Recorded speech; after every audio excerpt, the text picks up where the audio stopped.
Oh, sorry. In mute. I'm trying to do too many things at once. What is up, everybody? Welcome to the Philly Blitz Pod, brought to you by 14th Market. Episode 134. Was Bryce Brown 34? I want to say yes. What number was Kenyon Barner? Was that 34? 30. Oh yeah, okay. Bryce Brown was 34. And then Kenyon Barner was 34 as well. Look at that. 2 34s. So the Jalen Hurts and Kenyon Barner and Bryce Brown pod, for the people. Wait, was Cravon LeBlanc? He was 34 too, right? Strap? Yeah. Strap ENT? I think he was 34. He was 34 as well. 34's had some studs. Some studs with it. But some quiet guys. Huh? I said some quiet guys. And then there's Cravon with the strap. I don't know. We were talking about I'm about to ask you guys how you're doing, but I guess I'll just say how I'm doing first because we were talking about it before we got live.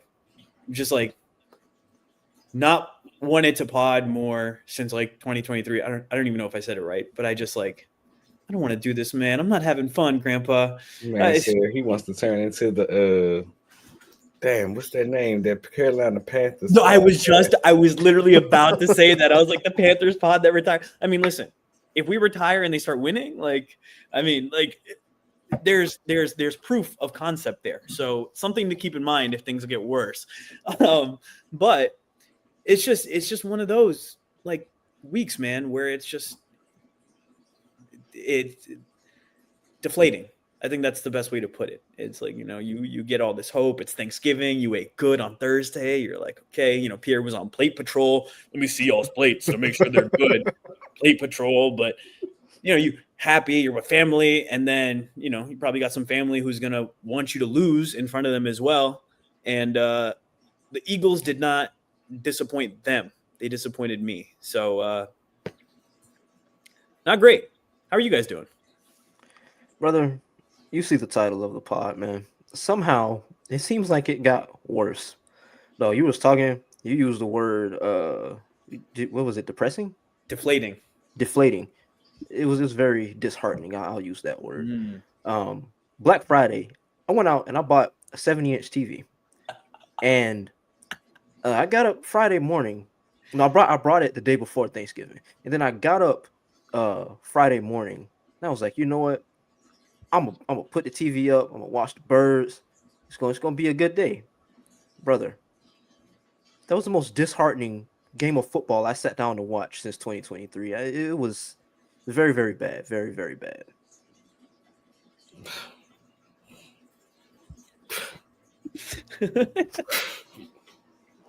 You know how I know it's bad, bro. Q, you called me. You had some liquor in your system, didn't you, bro?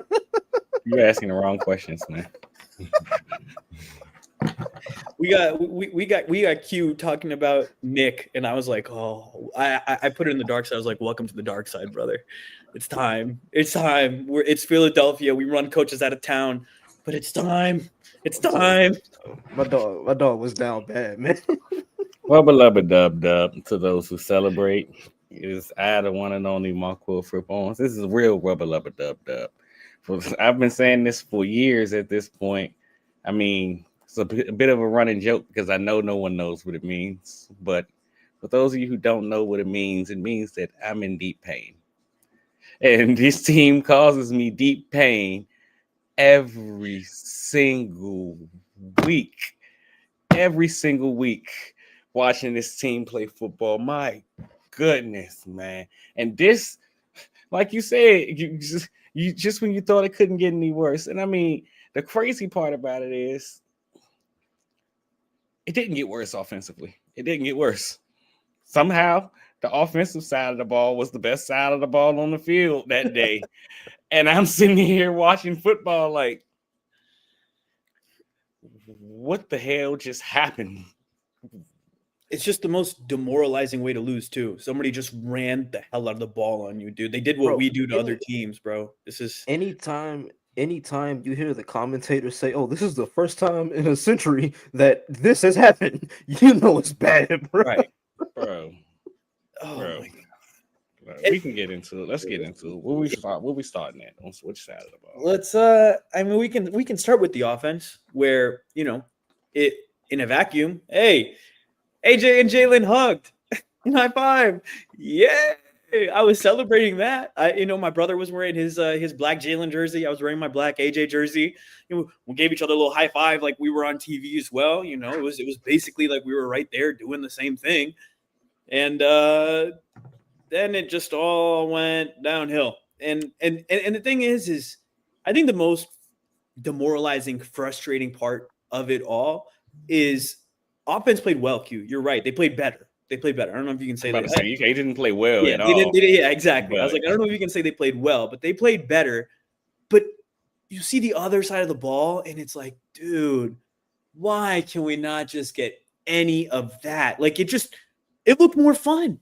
Players were having fun. They were making plays, and it's just like, I don't know how they do it with this talent that we have on the roster, but they make playing football and playing offense feel like pulling teeth, dude.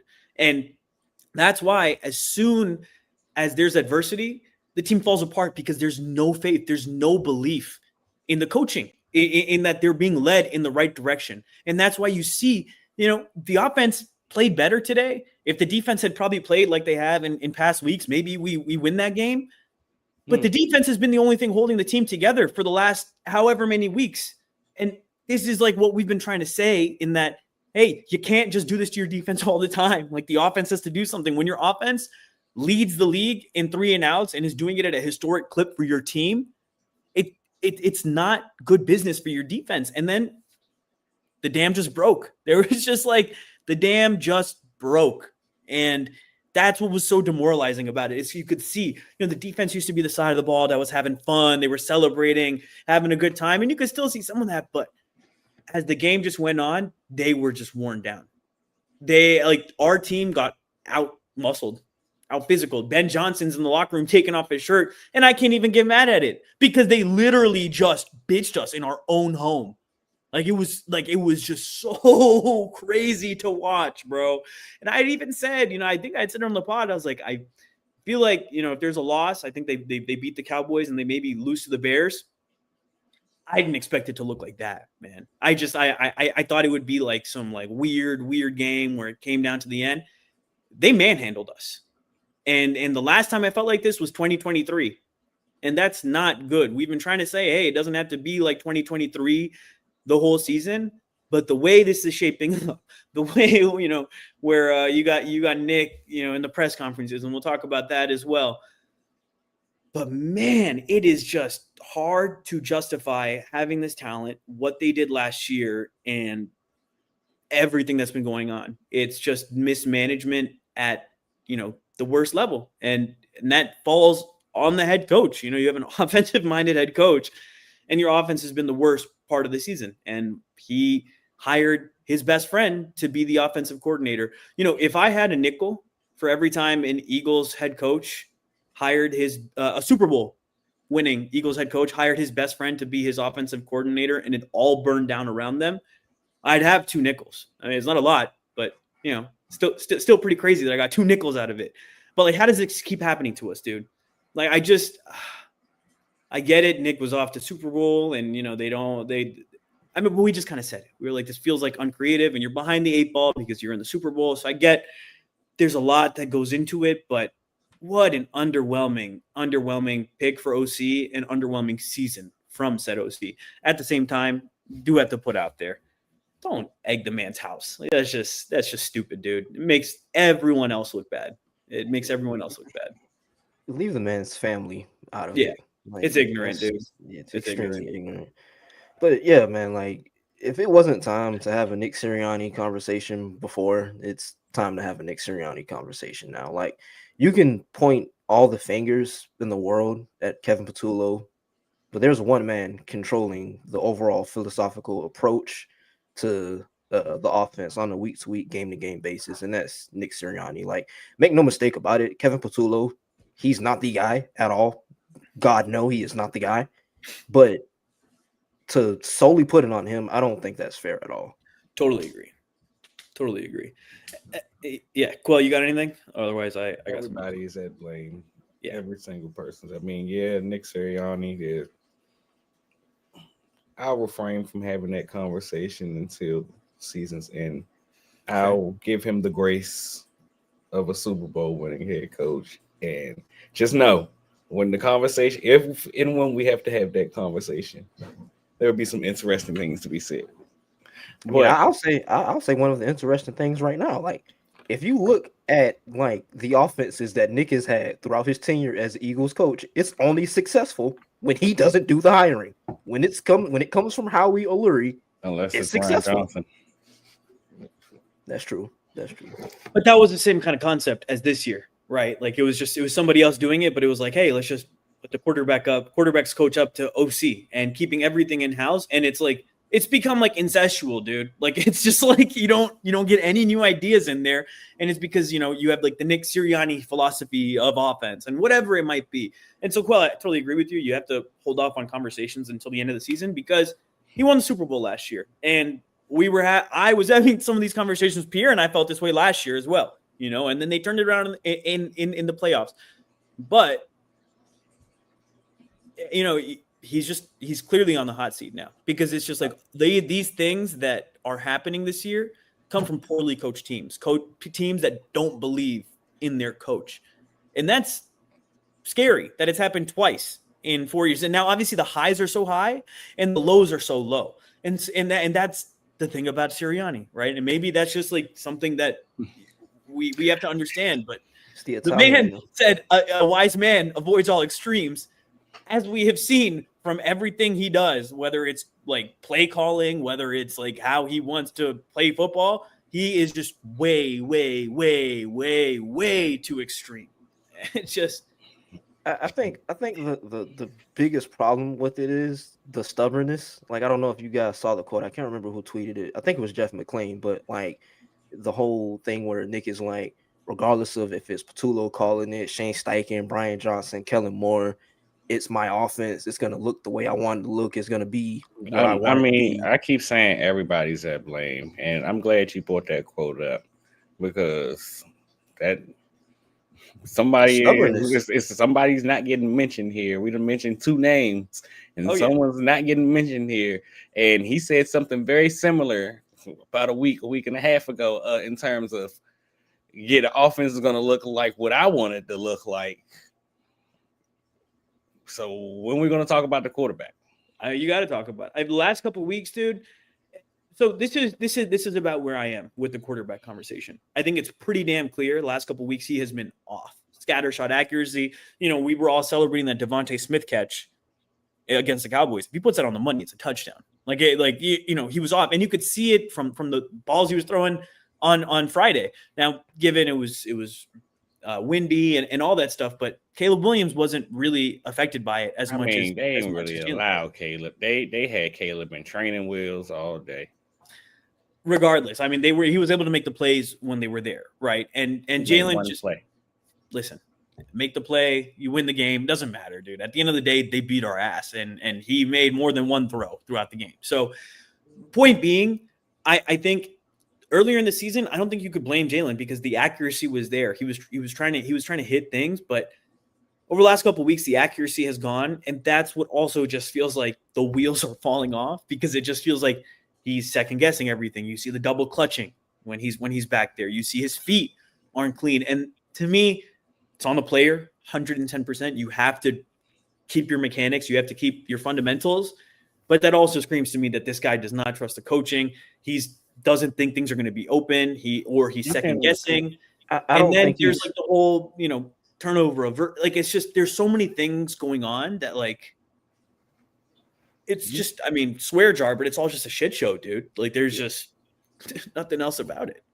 I don't think he's trusting what he's seeing at all. Like at all. And you see it in the sort of hesitation, like you talked about, Parth, with the double clutching and the accuracy issues, everything like that. And something else I wanted to bring up on Jalen, Jimmy Kempski had I don't know if I classify this as a report, but Jalen he doesn't necessarily want as much of the design QB run game. Yeah. Brother, last week you came out and you said the end game is winning. The goal is to win. Like me and you said on the pod last week, you cannot have it both ways. You can't say, hey, we're gonna do whatever we gotta do to win, but the QB run game, I don't want to run it as much. You can't play both sides, dog. You can't. And Jalen's my guy, but you can't be two-faced like that.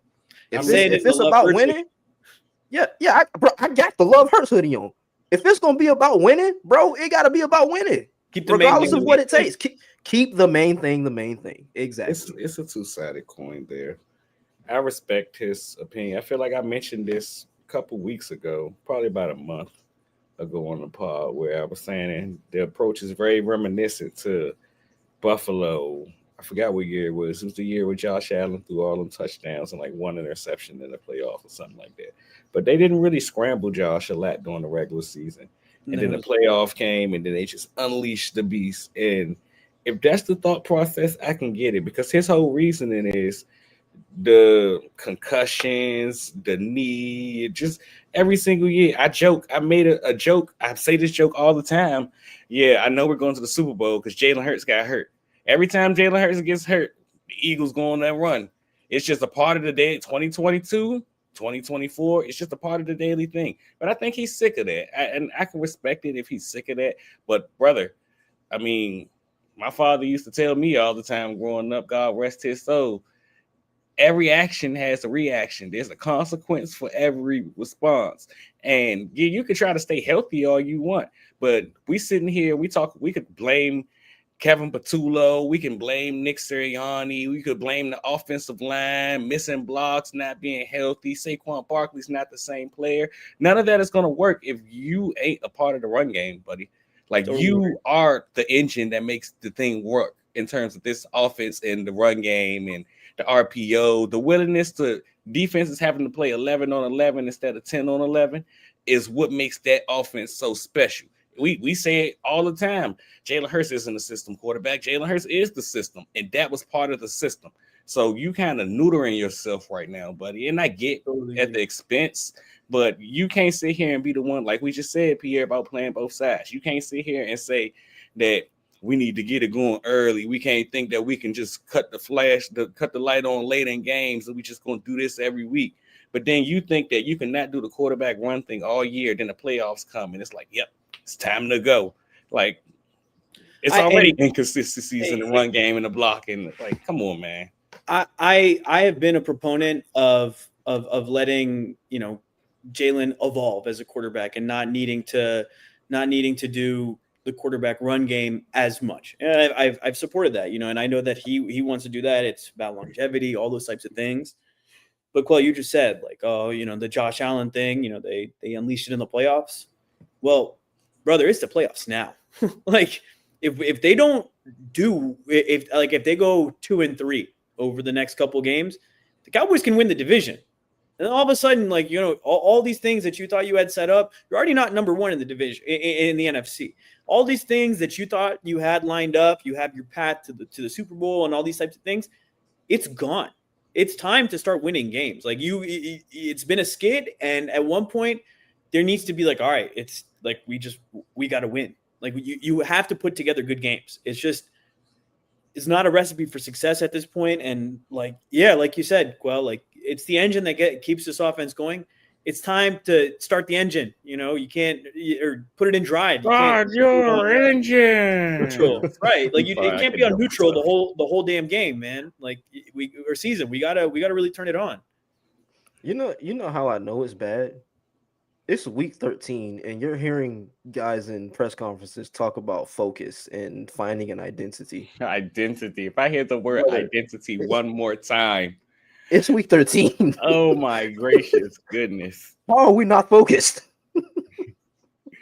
It's just the subtle little. They do a great job of not throwing each other under the bus, but you can hear in everybody's quotes, like, "Yeah, brothers ain't coming to work to do their job." And you know what my mind went back to when I can't remember who said it, but beer the whole kids. focus aspect. Yeah, exactly. Yep. Training camp, Landon Dickerson carrying around beer. I mean, he is hurt, dude. What do you expect from him? But at the same time, like, go coach up some of the younger guys. Get active. Like, I don't know. Maybe we're asking for too much. They're the Super Bowl champions, right? They deserve to have fun. But my goodness, y'all can't be sitting not here if you're saying, not if you're gonna New Year. We're not worried talk, about last year. Yeah, if you're gonna be on the whole talk about that was last year and we're focused on this year, that doesn't look like a team that's focused. And obviously, hindsight is 2020, and we were laughing at it at the time. But we didn't know that the season was gonna end up like this. And it's just a lack of focus throughout. And that's why you have all these stupid penalties throughout the season. How many games are there where we just like you get something good and then all of a sudden there's a hole or offsides and then the whole drive is just killed. For it to continue on like a week to week basis, to me that shows it's coaching. It's a coaching issue. It's a lack of preparedness. Oh, and AJ Brown, huh? And AJ Brown. Shout at AJ. That was that was nice. That was a nice little game there at the beginning. Yeah, it's a nice little game. I hope you keep doing that. Or so maybe it's just like, can we just please put everything together? Just stop getting penalties, please, brother. Huh? AJ Brown shouldn't lead the team in penalties. Yeah, agreed. No, I know that he had the offsides at first, right? Or the false start. The false start. Sorry, it was on the first drive. Yeah, the first drive. Yeah. Did y'all see the stat? I think it was Ruben Frank who tweeted it, probably, I think. But like I think it's that this year when the Eagles have 100-yard receiver, they're winless. 2-4. Oh, they're 2-4. Oh, okay. I thought they had 6-0. AJ probably's over 100 that they're winless. Yeah. Right. When AJ goes over 100. Nah, because they went over 100 against the Rams. That's right. You're right.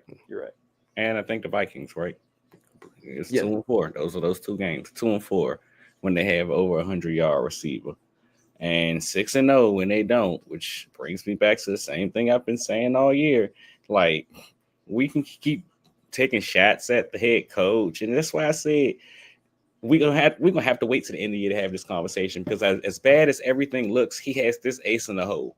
This ace in the hole that I keep saying and I've been saying all year long. And this stat is exactly what that is. Like, when we play football the way I want to play football, we win games. We're 6-0.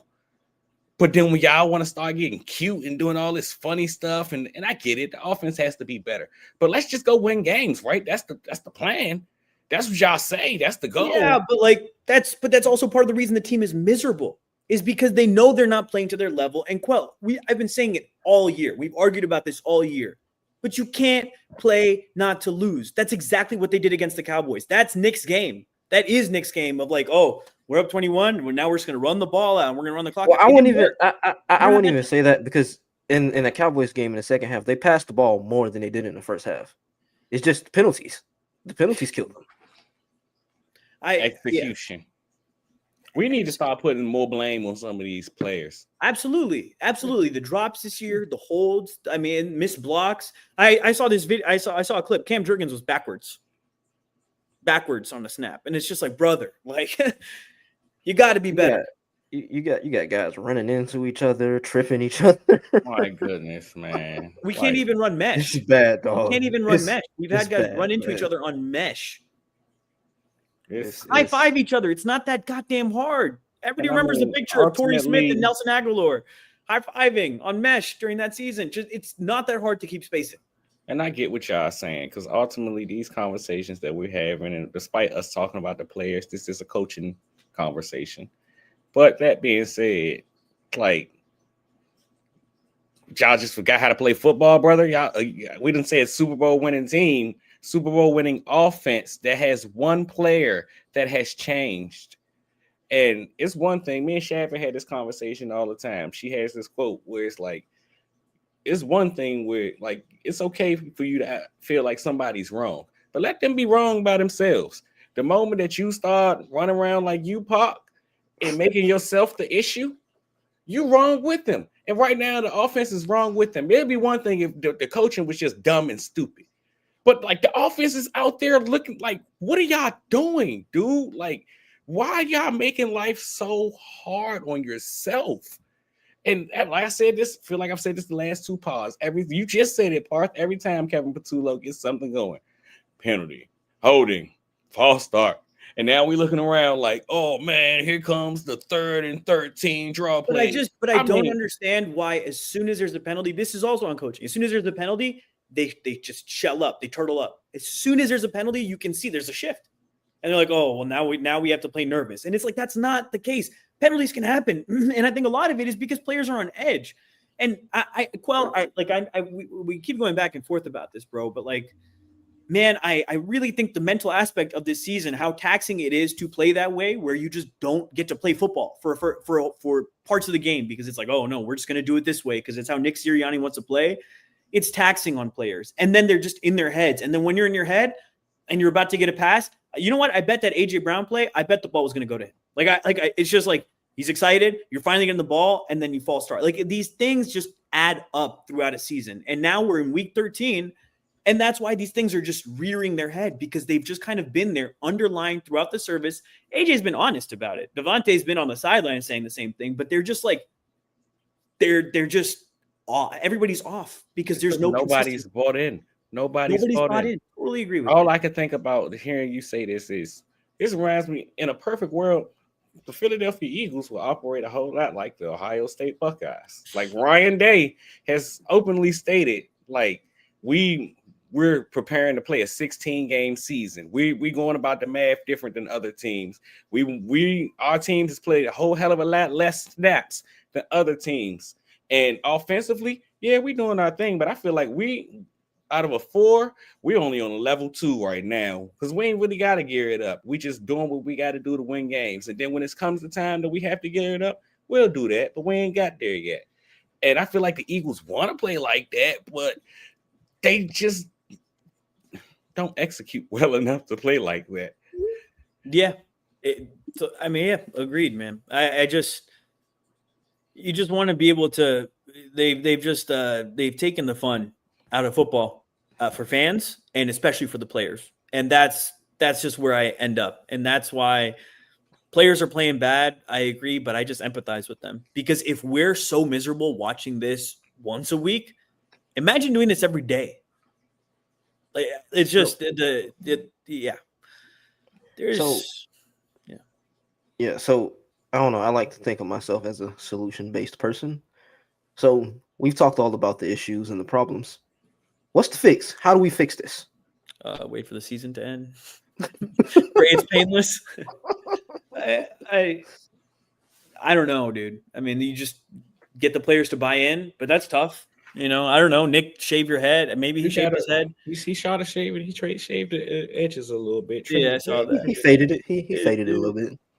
Maybe it's too late for to push in like Scott Laughlin. Have y'all not heard? Why are we asking these questions? Nick Sirianni changing the scheme. Changing the scheme. Like, what do you mean? Week 13, baby. I saw that. I did a double take. I'm like, change the scheme, brother. It's week 13. What do you mean? I thought that was just lip service, bro. That's why I didn't even bring it up. I'm like, what do you mean change the scheme? God. It is week 13. What I honestly think he could possibly mean, I think potentially they could be going away from the run as their identity. I think they could be moving towards legit being a pass first team. Oh, you mean stop trying to bang their head against the wall? Yeah. Whatever. Anyway. Yeah. In terms of answers, I just feel like you kind of gotta get back to the drawing board, man. Like, I think it was Fran Duffy. Fran Duffy dropped a piece this week, and I'm not gonna lie, it made me sick to my stomach watching this. And he just showed basically the Eagles run a simple dagger, under center dagger, play action, got a motion attached to it. That's basically gonna be the deep dig that the ball is supposed to go to. And it's like, brother, you look at the Eagles run these teams. Run these games. These plays, and then you look at the Rams and some of these other teams run it, and it's like, why? First of all, when we ran the play, by the time Jalen got to the top of his drop, I don't know if he turned around too quick. He didn't want his back to the defense, but by the time Jalen got to the top of his drop, Devonta Smith was still trying to get to this break. Like, he was like 3 yards away from the break, and it's like, there's nobody to throw the ball to. I guess AJ Brown coming across on the drag, but he threw that and he got tackled for 1 yard. And I'm sure we all were at home like, man, this offense stinks. Yeah, because when you look at it like that versus when you look at the Rams and some other team, I forget, I think it might have been Detroit, they're running the same play. and how the timing just works out so beautifully. And again, it just brings me back to the execution, where it's like it goes back to nobody being on the same page. Nobody. Yeah, that's what it goes back to. That's where what I'm about to say comes in, and this is the hard part, and this is why I have doubts of it, like of them righting the ship, is because you have to earn the trust of the team back. You have to earn the players back. The players have to have faith in what's being put out there, and at this point, the faith is not there. Only way you do it, like Quell said, you get back to the drawing board. But I don't think the faith. You don't even have your buy. You don't even have your buy anymore. It's just I don't know, man. I'm in a show me, like, you know how people feel about the Sixers, like show me, don't tell me. That's about where I'm at. Like I just like I've gotten enough lip service. That's where I feel. Listen, it's the truth, bro. Listen, we got the aura counter here, even talking about Jalen, and we got Quell here talking about Nick Sirianni. Things are bad. Things are bad in Philadelphia, dude. They are bad. We're miserable here. Everyone's turning on each other. I don't know what to do. I don't know what to do anymore. Do we talk about the defense? Do we have to? I mean, yeah. We can give it with the defense, man, like I kind of outlined at the beginning, like the dam just broke. They were tired. And like, brother, it's like the first game where it just didn't work. Things were just not working. People were missing tackles. Of course, not having Makuba has turned out to has had a good season and grown into it a lot. Not having him hurts. Having Cindy Brown in there getting oh my God, hurts. Cindy Brown every time he's a receiver. How did he play nickel? I don't understand how he played nickel in college, because every time he's covering someone, they are wide open. Then you see him streaking in as fast as he can. He gets turned around so easily. Are you thinking about the route in the end zone? Yes. Oh my God, he got routed up, son. Hey man, Ryan don't say it's a route runner. He is. I mean, I feel you, but like, Jesus Christ, that was bad. Like he just guessed wrong. That was bad, which is probably why Marcus Epps will take his reps. Hey, well, we take a chance on Slay. I want them to bring him back, bro. What's the harm? Negative? What's the harm, bro? We brought Jair Alexander. We traded for Jair Alexander, who retired, who left football. We've had two players leave football. Why not?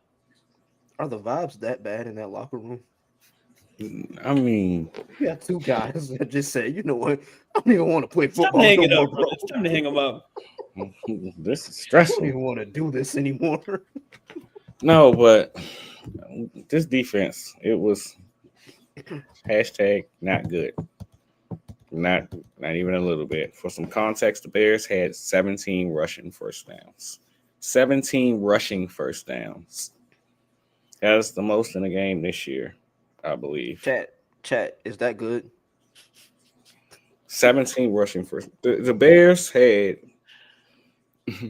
what, like this, that stat you was talking about, Pierre. You like when you start hearing people talk about for first time in a century, it's we was just joking the other week, laughing and having fun. Like, oh yeah, Tank Bigsby, Saquon Barkley, 100-yard rushers. Remind us of the good old days. Well, they doing the same thing. The first time since we're not here to start no trouble. We just here to do the Super Bowl shuffle. The 85 Bears, they had 200-yard runners in a game. My goodness, buddy, they had 281 rushing yards. The second most in the game for the Bears since 2006. Now, to give you guys some context, shout out to basically honorary fourth member of the pod, JP Acosta, for this information. The 281 yards are the most by Vic Fangio coach defense from the years 2018 through 2025. They also had a 1.77 adjusted yards before carry contact and had a 0.18 EPA design rush, the third most given up by a Fangio defense over that same period of time. This was like bad, like really freaking bad, man. This I don't know what to. It's so easy to start. Shout out to EJ Smith. I mean, the offense has to help the defense out at some point. You gotta, like, it was supposed to be that drive where Jalix got the interception and they were on the roll, and then that fumble. My Oh my goodness, that fumble. But the Eagles defense has played 275 snaps over the last 4 games. Like You four know what that games reminds me of? alone. You know Chip what that Kelly. Chip Kelly, Billy Davis. Yeah. Like the 47 snaps that they played in the first half were the most that they played the most that they played in the first half this year. And it's because they could not stop the run. Kyle Monunga, they started off good against Swift. Swift had a run or two. Then Kyle Monunga came in and just started laying the hammer, and then they just act like they didn't want to play football anymore. Beat the hell out of them, dude. I was impressed. I was impressed with him. And that's how you another guy, like they got a team full of people who either used to play for the Eagles or from the Philadelphia, New Jersey area. That's like, I'm gonna come back and make a mark. Ass off, dude. Kevin Byard. Then you got DeAndre Swift, and you got OZ making nice catches. Guy went to Rutgers. DJ Moore, like brother, like can we get a break? Like they just got all the Philly guys. Like, bro, the Bears O-line, they just beat the living hell out of this defensive line. Like you said, bro, they look like they didn't want to be on the football field. I mean, I wouldn't either. The Bears had the ball for 39 minutes, son. Holy shit. 39 minutes. Time of possession was basically 40 to 20. This is the stuff we used to do to people. Like, as I said at the beginning, bro, they did what we do to other teams. So that's why it feels so horrible, bro. I don't like being on this end of it. I don't like this one, dude. I don't like that. I think the way 40 I to phrased 20 it is nuts, dude. That is nuts. The way I phrased it in my notes, Ben Johnson just showed you the night and day difference between a well-oiled machine of an offense and whatever the hell the Eagles are doing. Oh my gosh, brother. Bro, he threw so much at them. So much. And you know what? To that point, sorry, Quell, I just want to say one thing. What we've been saying all year is that you can dictate the terms, add the offense to the defense, and that is exactly what the Bears did. That is exactly what the Bears did. And it's something we've never seen the Eagles do this year. You can dictate. But we don't you don't have to be like, oh, we saw this, so we weren't able to run something else. You figure out ways to run what you want to run. Sorry, Quell, go on, bro. I mean, it'd be nice to, but the Eagles got to first of all start running the ball more efficient, and they got to start. More importantly, these plays that we've seen these teams, all these cool plays that y'all talked about over the last few weeks and stuff, or even specifically how this Chicago offense is set up, none of that works unless you use your, I don't just mean having them blocking on the perimeter, use your receivers in the run blocking game. Like using them, motioning them, and having them as lead blockers. You gotta really have trust. Like that C gap, you gotta really have trust in your guys for things like this to work. And when you look at Detroit, of course, I did this one last spot. When you look at Chicago and Ben Johnson, I said it to y'all, like Vic tried. They came out on the first couple plays and tried to run the ball. He said 5-man fronts. Get down there, y'all. We just didn't work. It didn't work because what they said was, oh, okay, they went 5-man front. Watch this. We're gonna motion into the gap, and we're gonna have these double teams working. You thought you was gonna take away the extra blocker, which is gonna bring another blocker down there. It's playing that's the thing. You manipulate defenses. It's a numbers game. Manipulate the defense. Manipulate the space. Like put people in conflict. We don't do none of that. We don't do any of that, buddy. Like I was watching that offense, like they run. Must be nice. They married their run and pass concepts together so good, well. And they didn't even have to throw the ball. They play action was so good, and it all looked like the same run plays that they was running. No, I literally have it right here in my notes. If Caleb Williams was a veteran quarterback, he would have had like 4 touchdown passes. Like they could have thrown the ball if like Caleb was a little bit better. I don't think it's a Caleb thing. I just think it's one of those. They were finding success running the ball. Yeah. They ran. Dude, what like they tried. And the thing about the run game, you know what? Just get back to the run. Yeah, literally. It was like, okay, whatever. Like we don't need to. And it's like the thing about their run game that pissed me off, dude, is they use their running back just perfectly. You know, like the Thunder and Lightning that he had on the Lions. Why can't we just use some of that? We have backs like that. Like, why can't we just? How many carries? How many Jeff carries Stoutland definitely deserves some criticism this year, dude, because the run game one better. Huh? I was talking Pierre. Oh, go ahead first. Yeah, I just Jeff Stoutland deserves some criticism because the run game has just been so underwhelming. And in the past, we've had injuries. We've seen him find ways to navigate around those. Huh? Multiple? Yeah, I mean, well, look, let's see. If we think back to the year Brandon Brooks missed time, right? Lane missed time that year as well, right? We'll fact check that. I think so. Like, regardless, understand that there's multiple injuries, but you have most of your linemen back. You have most of them out there, and they're just not able to get anything going, and they just look disorganized out there. They don't aren't healthy. Answers. Huh? They still aren't healthy. They're out there. They're not healthy. No, agreed. But like, dude, there's just got to be something you can do. Like for it to be so much worse than last year, something's not clicking. And Stoutland has found ways to do things. And maybe we're putting too much on him. Maybe it's just not possible. And maybe they're just so broken. But then, I mean, have we watched Cam Jurgens try to climb to the second level, bro? He looked like he running in cement. But even then, like, why was Cam Jurgens backwards on a play? Why is he getting turned around in pass blocking? Right, he's getting turned around because he got beat. Not just because he was backwards. Totally agree. But why are we getting beat so much? We should have answers. You watch pass rush and there's like a guy getting through every time. They don't even account for numbers. So these are just things that like you would want your team to be doing better, but especially if you have like this run game. But it's odd, man. So how do you guys feel about the 2-point conversion decision? I get it. Yeah. I get it. I get it too. You were gonna have to go for it at some point. So if you're feeling hot, go for it. Don't know if I'd love the call, the play call for it, but I mean the play call was cool, but like you liked it? Why don't nobody know what the hell we running? Yeah. You got some people basically setting up a QB draw. You got some people setting up for like a underneath screen pick play to the AJ Brown. It just goes back to nobody being on the same page, bro. That's what it is.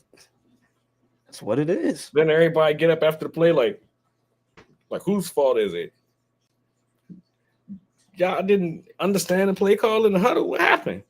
Like what went wrong? It's just, and that's why that's been the theme of this season. That's why I didn't even want a podcast. They're just not on the same page. There's just nothing going right. There's just nothing.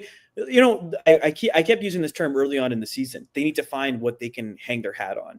It's the same thing as identity. You know, if you guys are getting triggered by that word, as I was by multiplicity earlier this year, won't use it. Hang your hat, something to hang your hat on. They don't have anything. They start using that word again. We was winning when we was saying it. It's just disappointing, man. They don't have anything. There's no easy button, right? We've had easy buttons in the past. It could be a go ball to AJ, could be outside zone to Saquon, but it's gone. There's no easy button right now, and that's the most frustrating part of it all. They had found the easy button up until the bye week, play action pass game, but they don't even. They just lost the. Yeah. I don't know, because like I said, that play I talked about earlier, that dagger concept was play action under center, and it just looked bad, like really, really bad. Yeah, I don't know what happened. Again, do y'all forget how to play football? I just don't understand it. Like, it don't be that long between when you get your directions and when y'all mess up. And it's like, it'd be one thing if it's one person, but it's multiple people out there at the same time. So it's like, what is not being communicated properly? And who's not being communicated properly by?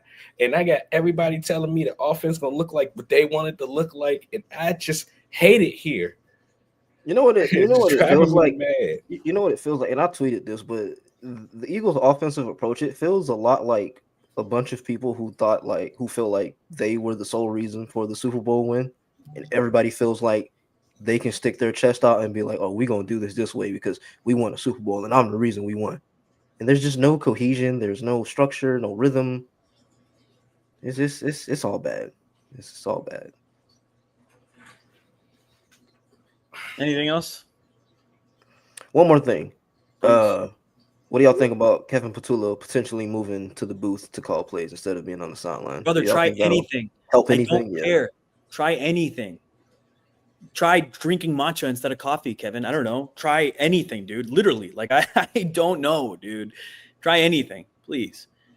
But yeah, I can see the benefit. I didn't care, but maybe I do. Because that's what Vic Fangio says. And that's what I think Vic Fangio, it's going to take one time Vic Fangio looking down from one end on the booth to the other. Like, what the hell was that bullshit you just pulled? But he'll just passive aggressively like put the Zyn tin down like super loud, and Kevin's gonna jump. Okay, my bad. Let me get in my bag real quick. Oh man, but I can see the benefit.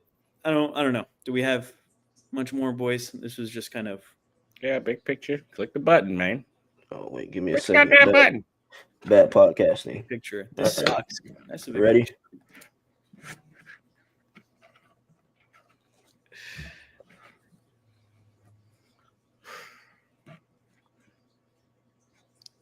Somebody.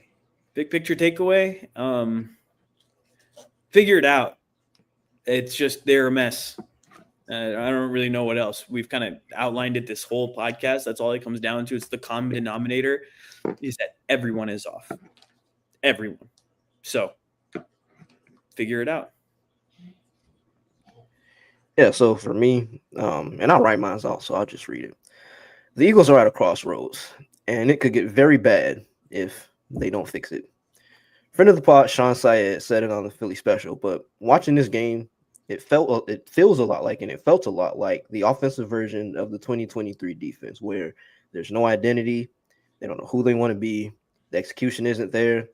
Players don't seem to believe in what the coaching staff is asking them to be. Players are running into each other, tripping each other up. Just feels all bad. And if they don't get it figured out over the next 5 games, I think we could be looking at a similar result of how 2023 ended. So we've reached the crossroads. Who do the 2025 Eagles want to be? We've got 5 games remaining, and we're going to find out. Beautifully written. Beautifully written. They did not deserve that much effort.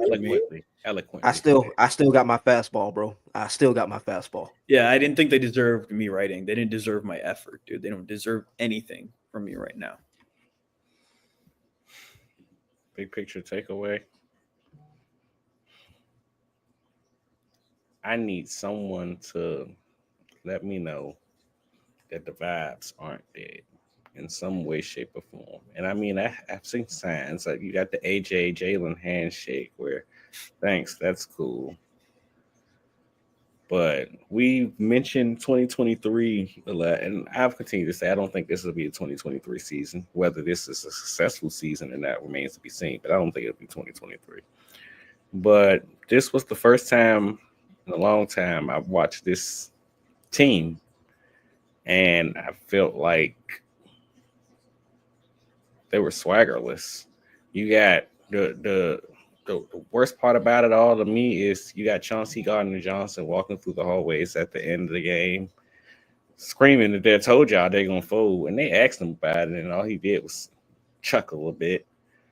And I mean, yeah, you can't even be mad at him about it. But what pisses me off the most is he posted a picture of him and AJ afterwards, and then Keely Ringo posted a picture of him and CJ in their handshake, and I'm like, it's a lot of y'all being way too friendly about this shit. Like, are y'all not upset? Are we not disappointed of the football team we are? Sounds like they could use someone like CJ, because every year he's not been on this team, they have gotten bitched. See Trent Williams and Avonte Maddox, right? It was Avonte, right? I don't get. It's always the smallest guy on the team. I think. Yeah, okay. Well, I assumed it was Avonte because he always goes for the smallest person possible. You know, classic. I mean, They don't need. No, he Dude, they need somebody. I mean, they could definitely use him right now. He's better than Sidney Brown. He's better than Marcus Epps. Is he? And they could use Stop the playing attitude. with friend of the pod, Marcus Epps. They could use the attitude, man. They could use the attitude because this team is attitudeless. Like you just said, they're swaggerless because they don't have any counterpunch. And we've seen this before. But I don't think that they're swaggerless. I think this was a swaggerless game because, like you said earlier in the pod, the defense, they wasn't playing with the same juice that they had. The defense usually plays with juice. Like you sitting here saying they need that energy. Nakobe Dean has been that energy. The defense is injured. The defense is tired. It's been a long season now. We're 13 games in, and all they've done is just play the majority of snaps. 40 and 20 is probably not too different from the majority of the season, right? Like if we're being honest, time of possession has not really been in our favor a ton. Defense has been playing a lot of snaps because we get 3 and outs very often. It's never been that because the defense has been playing so well. Maybe, but they've been on the field a ton. That's the point. Even if they're playing well, that doesn't change the fact that the offense is off the field a ton. Every time the offense touches the ball, 2 out of 3 times they're going to be 3. They're going to go 3 and out. Like that's just the truth. So maybe they've played well and they've gotten off the field there, but you're still on the field a lot. You still have a ton of pressure on you, and yeah, man, it feels like this team doesn't have a counter. Eagles actually ranked middle of the pack, 15th in terms of time of possession at 30 minutes. So they have the ball half the game, and they don't have it half the game. Okay, I mean, it still doesn't change what I'm saying. Like the fact of the matter is that there's too much pressure on the defense, and the offense goes out. Fine, they might put together some couple plays here and there, a couple drives here and there, but the vast majority of it, you can look up the 3 and out rate as well. They're getting off the field too fast. They're not able to sustain drives. So the defense is tired, and you could see it. You could clearly see it. I don't think there's any arguing that. It just they need a shot of adrenaline, and they don't have it. That's about what it feels like. You know who's going to be the shot of adrenaline? Marcus Epps. No. Darius Slay. Oh. Well, yeah. Can't be much worse, right? No, but that's the shot of adrenaline. We're really in the shitter. The shot of adrenaline is a 34-year-old corner. Hey, what do you mean? I've been talking about for like 4 years now that these are the type of acquisitions Super Bowl contenders make. They go get these kind of cornerbacks. It's why we didn't trade Slay. So us going to go get them back. It's like Thanos with the missing link. The Infinity Stone getting clicked in. Yeah, hopefully. We also had a guy who I thought was going to be the stone who clicks in, and then he left football. So I don't know why you thought that was going to be the case. Dude, Slay's been a healthy scratch for the last 2-3 games. Like because there's not it was supposed to be the same thing in Baltimore. That's what everybody was saying. Oh, Jair's getting healthier, and he's been a healthy scratch because they want to play the younger guys. That's what Steelers are saying about Slay. They want to play the younger guys. That's why they cut him, and he was a healthy scratch. So they know younger I don't have a ton of hope for I'm down to kick the tires, but I'm not going to sit here and be like, yeah, the 35-year-old corner is the last stone to put into the Infinity Gauntlet, because frankly, there's no stones in the Infinity Gauntlet. There's nothing. It's just like it's a stupid gold glove right now. It's stupid. It's empty. This whole team just makes me mad. Now let's just cut this off, man. Because now I'm just ugh. Now we have to watch this team again. Great. Show me expectations for Hard Knocks. Oh, I mean, let's go watch it now. I mean, there's not going to be anything, but I feel like people are going to be watching it because this season is so miserable. I haven't watched Hard Knocks in the last 5 years probably, and this year I'm tapping in because it's like I want to see if I can see anything in there. I mean, Eagles fans watch it mic'd up, so this isn't. They aren't going to put nothing in it. They're not going to put nothing in it. But if you can find anything, Eagles fans will be looking, and there's probably going to be clips on Twitter already, if we're being honest. But I think that'll do it for us. We appreciate all Ray Lewis of you who joined the chat today. I really just don't have money. Yeah, subscribe, like, review 5 stars. Comment, man. Comment, you guys. You know what? Today though, Quell, I understand nobody wants to comment. I didn't want to comment. I didn't even want to come on here. It's just Eagles, my desperate plea to you is please just fix the vibes because you're making the rest of us miserable too. I get it, misery loves company, but you don't have to do us like this. You don't have to do us like this, man. Just give me something to smile about, Eagles, please. Please be better. Please. But go Birds, I think. Go Birds. You think? All right, go I Birds. don't even know if that's helping them, dude. I'm so disgusted with this team right now, the way that they played, dude. Like, they don't even deserve a Go Birds. They deserve just a bunch of boos. When they were booing them early on in the game, I was like, thank God, you deserve every bit of this. Absolutely every bit of it, dude. I My mean, God. they did, but it was a bit much. They booed them after the first possession. Like, damn, can we? Like, because we're on the same shit because we seen this movie before. And that's my point. Like, they are killing the fans, dude. We all just like see this movie before, and that's when we start booing at the beginning. As much as the fans are out of it, the players are out of it. That's where we're just at. Nobody has faith in anything working, and that's why we're in the position that we're in. Because just there's no trust. What do they call it? I forget. I think I'm mixing up stuff from like my football team. Did they have like a brotherhood of trust thing? Leadership council? No. Brotherhood of trust was college. Basically, they're like, oh yeah, like this is a brotherhood, and you'll have to trust each other. Nobody trusts each other. Nobody. And the fans don't trust the players. The fans don't trust the coach. The coaches don't trust the players. The players don't trust the coach. It's horrible. The vibes are horrible. But win a couple games, feel a little good, get a little bit of swagger back, and everything can change. Oh yeah, Quell's is so winnable. Quell's Chip Kelly's reunion or return to Philadelphia is over. Yeah, hopefully he can reunion in Ohio State. Come on. Did y'all see the report? It was like he was calling plays that weren't in the playbook. I also seen something. It sound like I'm gonna send it to you when we get off here. But like, what's this Pete Carroll fella up to over there, man? It's a lot going on over there. Quell continues to cap for one of the worst NFL coaches of all time. So, hey. I'm sorry, I can't hear you over the sound of my national championship ring. That's okay. That's okay. We were talking about the NFL, and he got fired week 12. Week 12. Sorry, I can't. You can hear me just fine. I'm loud as hell. I can get even Hello? louder. Week 12. Hello? Week 12. Week 12. He sucks. Anybody there? Kelly is boo-boo buns. Say, go ahead. Ring. Anybody there? I can't hear you. Where did she go? Hey, Chip Kelly sucks. How about that? I'm right there.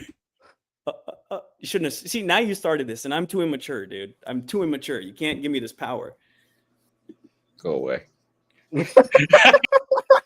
And that'll do it for us. Thanks, everybody. Go Birds.